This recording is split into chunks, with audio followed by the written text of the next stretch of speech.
रामकृष्णारी. माझे नाव हरिभक्तपरायण कुमारी पूजाताई कुंभार.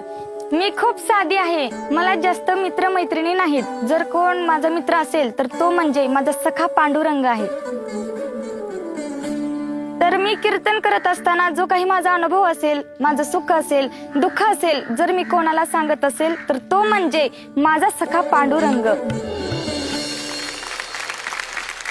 क्षमाशस्त्र जया नराची हाती, क्षमाशस्त्र जया नराची हाती, क्षमाशस्त्र जया नराची हाती, क्षमाशस्त्र जया नराची हाती, दृष्टा दया प्रतिकाय करी. जगद्गुरु तुकोबराय ह्या अभंगातून आपल्याला उपदेश करतायत. क्षमाशस्त्र जर मनुष्याने आपल्या हातामध्ये जर धारण केलं ना, तर कितीही दृष्टादी दृष्टी, किती व्यक्ती जरी क्रोधी असला, तुम्हाला शरण येईल आणि तुमची क्षमा मागेल. पूजाताई, आपण क्षमा या विषयाला समोर ठेवून जे कीर्तन केलं आणि एकदम थेट ज्याला म्हणतात महाबळेश्वर बघायचंय तर पाचगणित वेळ नाही घालवायचा, वा, तसं तुम्ही त्या अभंगाचा भाव जर बघितला तर तिथं थेट गेला. धन्यवाद.